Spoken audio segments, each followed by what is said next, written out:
Jesus. Leave it to the Biden administration to try to figure out a way to crucify Bitcoin's evil. My first thought is maybe it's not really about the taxes. Maybe there's something more to this story. Roger Ver is not actually guilty by the letter of the law. He did everything he possibly could to comply. So they're using the tax system as a form of lawfare. As an example, don't you dare innovate. Anybody knows what it's like to be the victim of lawfare, it's Trump. Donald Trump. A pardon of Roger Ver would send a very powerful message, and if you want to make America great again, you need people like Roger. We should be proud of our country. We should keep our best and our brightest. We shouldn't be chasing them out. That's the stuff that all the U.S. propaganda wants you to believe goes on in Russia all the time. Look at the evaluation of Mar-a-Lago case. Look at the New York cases. Look at the D.C. cases. Trump, you understand lawfare. People in this administration have a sensitivity to this and an awareness of this issue that has never been present in the executive branch before. I feel like we're undergoing an emancipation from the financial terrorism that has so oppressed our best minds. We want to see President Trump get rid of the lawfare as he was once victim of. A pardon, lifting of charges, whatever it takes. It's time to free Roger. Roger, Godspeed. I want Donald Trump to issue a pardon for this man. Free Roger now. In 3.5 years, the current administration has waged a war on crypto and Bitcoin like nobody's ever seen before. It has to stop, and it has to stop. Good afternoon. My name's Aaron Day, and I'm here to talk about my friend and the person who I think is probably the most effective liberty activist and one of the most effective people in the world at spreading peer-to-peer digital cash for the world, which is Roger Ver. The stakes are really high. I don't know, how many of you are familiar with Roger's case? Some of you, not all of you. Roger's facing 109 years in federal prison. He's facing 109 years for actually paying his taxes, and I'll go into the details on this. This is a very high-stakes situation. Roger was arrested in April in Spain, and he was thrown into the same prison as John McAfee. If you're familiar with McAfee, McAfee was also arrested in Spain, spent 244 days in Spain fighting extradition, and within 24 hours of losing his last appeal, he was found dead. Roger has been in Spain for 271 days, 9 months, and we expect him to be arrested and extradited to the United States as soon as today. So this is a big deal, and I want to explain why I'm here. And probably most of you, I know a few of you know me. My name's Aaron Day. For the last 2.5 years, I have been singularly focused on warning people about CBDCs, and in particular, warning people about Joe Biden's Executive Order 14067. Joe Biden signed this executive order on March the 9th, 2022, and it authorized the United States government to pursue a CBDC, and it also authorized a whole-of-government crackdown on the cryptocurrency industry. Once I realized what was going on with CBDCs in this executive order, I stopped everything that I was doing. I wrote a book called The Final Countdown, which I don't recommend you buy. It's completely out of date as of this week. I ran for president of the United States as a Republican just to raise awareness of this issue. I spoke with Vivek Ramaswamy. He read my book. I had 3 conversations with him about it. I'm from New Hampshire, and I actually pushed him on this, and it was one of the things that caused him to kind of push Trump to come out against CBDCs during the New Hampshire Republican primary. This issue is critical. And when I say it's a whole-of-government crackdown, I mean a whole-of-government crackdown. It's not just the IRS. Everything that we've seen with the SEC, over 127 enforcement actions, the DOJ going after people for coin mixing services for Bitcoin, the IRS, which has been not only targeting people like Roger, or even today we learned, maybe, I don't know if this is confirmed, but Michael Saylor may have an issue with unrealized gains. They're now deploying AI. They're now requiring us to self-report our crypto holdings. We're talking about, as part of this whole-of-government crackdown, the debanking that has been going on and the actions of the FDIC. We're talking about the Treasury Department and the $4 billion settlement with Binance, which is the largest single settlement in the history of the United States Treasury. So I want to take a step back. I met Roger in 2012, but before that, I met a guy named Ian Freeman.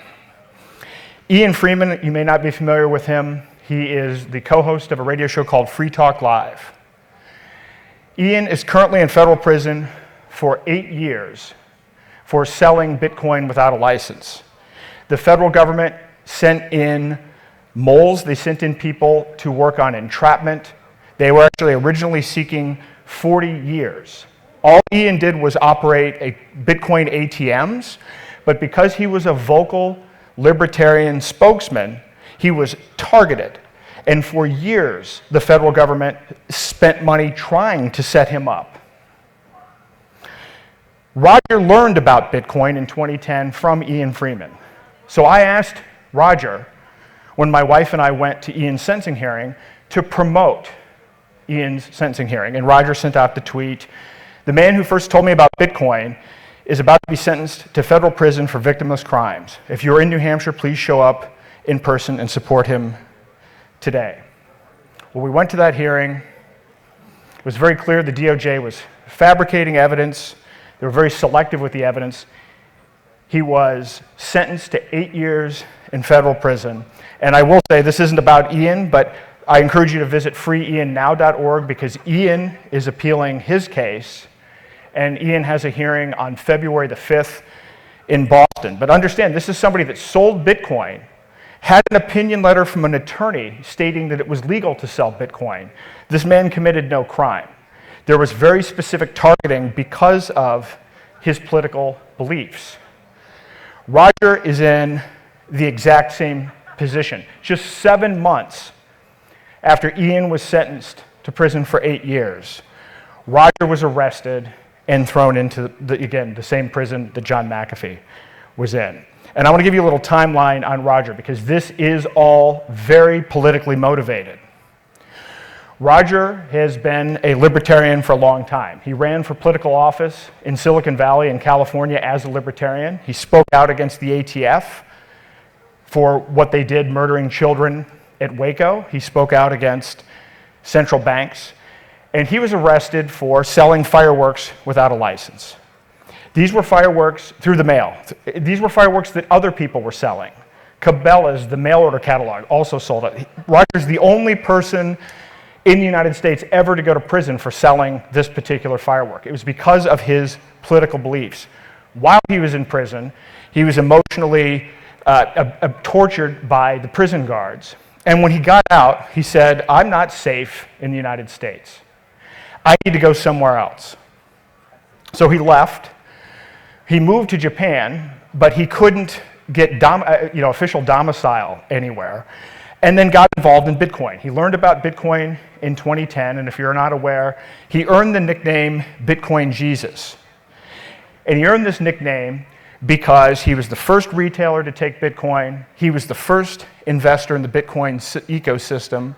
He invested in Bitcoin.com, which I know is here at this event. He was the first investor in Kraken. He was the first investor in XRP. He's invested in dozens of cryptocurrency projects. And his entire mission, the entire time I've known him, and from the first time I saw him speak in New Hampshire at a Free State Project event, his mission was to spread peer-to-peer digital cash for the world as a way to stop central bank tyranny, a way to stop all of the senseless wars, and a way to stop the poverty that happens through the broken central banking system. And he has remained steadfast about that to this day. So he started his path in Bitcoin. In 2014, he finally secured citizenship in St. Kitts, filed taxes. He expatriated. When you expatriate, you have to pay an exit tax, which part of that is also potentially unconstitutional.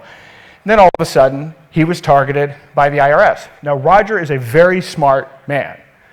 He knew, because of his previous experience with the federal government with the fireworks case, that he needed to dot all of his I's, cross all of his T's in leaving the United States. So he hired the best lawyers, best accountants, and even said when he was given advice that says, well, hey, you may be able to shave off here, he's like, listen, they're going to come after me. Let's make sure this is clean. So he paid his exit taxes, thought everything was fine, and then all of a sudden, in 2018, the IRS began to intervene and investigate on his case.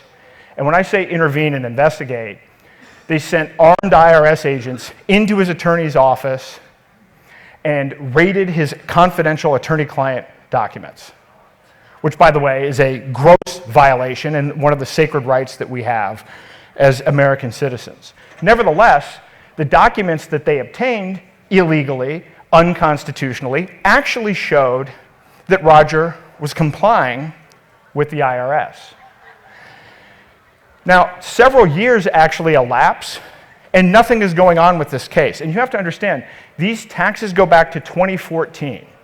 Now, I don't know how many of you have been in crypto since 2014, but in 2014, if you talk to an accountant, if you talk to 10 different accountants, you get 10 different answers on how to treat Bitcoin. Is it an asset? Is it a currency? What's the right tax treatment? On top of that, 2014 was the year that Mt. Gox collapsed. And so when they do these calculations, you have to basically assess the total value of all your assets and then basically pay a tax. It's kind of an unearned, income tax in a way. Well, if Roger had sold all of his Bitcoin in 2014 based on this Mt. Gox collapse, the price would have tanked. I mean, it would have tanked to basically zero. And so anyway, he got advice and counsel on this. There was a lapse in the discussions with the IRS, and then all of a sudden last year, in April, he was arrested and apprehended in Spain. Roger actually thought the case went away. He just assumed, based on how absurd it was, that they were trying to collect some unknown amount of tax, that they just dropped the case. Now, I will tell you the reason this is of interest to me is because they decided to pick the case back up again because of Biden's Executive Order 14067. They did this with many cases where they brought back to life cases that were dead or inactive because President Biden put out an executive order calling for a rapid escalation in the regulation of cryptocurrencies. So now Roger's been in Spain for 9 months. He's in a country, doesn't speak the language, separated from friends and family during this whole situation where everything that's going on with Bitcoin. He doesn't have a voice. He can't really participate in it actively. And at any moment's notice, he could be arrested by the Spanish authorities. I mean, they could give him a letter that says, hey, we're not extraditing you, you're free. But let's face it, after 9 months, that's not looking like that's likely to be the case. So the 109 years is a ridiculous charge because, again, he paid his taxes. An example of one component of the 109 years is they're saying, well, he committed fraud, and because he filed his taxes by the mail, that's 20 years. And he sent in 3 different returns, and so that's 3 times 20, which is 60 years. And this is an obscene situation. And by the way, in all this time, there's been no opportunity to settle the case. So here are the implications for this. And I know some people might disagree with Roger and his stance on Bitcoin. This isn't about Bitcoin or anything related to block size or any of that. This case is about, 1, loss of attorney-client privilege. If they win here, this means that the IRS can just storm in and steal anybody's confidential documents. It means you can no longer rely upon your attorneys and your accountants for advice, because they might come in and retroactively say, oh, you followed this advice? Well, we don't agree with it. You didn't pay enough, but we're not going to tell you how much, and then we're going to threaten to throw you in jail for the rest of your life. It's the criminalization of success, and it's weaponizing the tax system. And by the way, I believe Roger should get a full pardon immediately because, thankfully, it's not all bad news. Trump actually delivered on not only freeing Ross, but on yesterday rescinding Executive Order 14067. So I think if Trump can be made aware of this case, he will actually decide to pardon Roger because this is an artifact of that executive order. I want to say a couple of quick things about Roger as a person. Crypto things aside, Roger is probably one of, if not the most substantial, influential, and largest funders of voluntarism and liberty causes. He was the largest single donor to Ross Ulbricht's legal campaign. He provided money to the Foundation for Economic Freedom. He was the co-founder and co-funder, or actually the initial funder of the Brownstone Institute. And he has donated to numerous anti-war and anti-drug war causes. And even while under arrest, he did one interview on Tucker Carlson, and he still used that as a platform to promote peer-to-peer digital cash.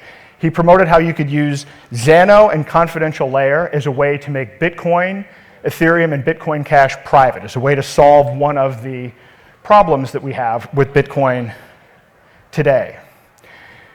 So I think we have a real shot at a pardon, or the DOJ could drop the case, or he could win his extradition case.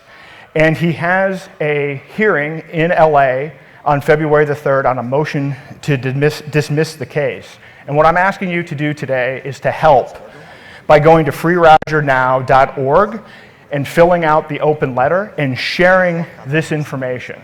Because again, I think if Trump can find out about this, I've spent a lot of time talking to Lynn Ulbricht, who I think is an absolute hero, and proof that if you persevere and you share enough love for a long enough time and you get a community behind you, that anything is possible. We can do that for Roger, but the time to do it is right now. So I urge you to go to freerogernow.org, sign the open letter, share this information, and do anything that you can to help raise awareness on this issue, because it impacts all of us. If they're able to do this to Roger, then they're going to come for all of us next. And I will say, I talked to somebody from the IRS prior to Trump winning the election. The number one area of hiring of the 87,000 IRS agents is crypto tax enforcement. So out of self-interest, please support Roger. Thank you.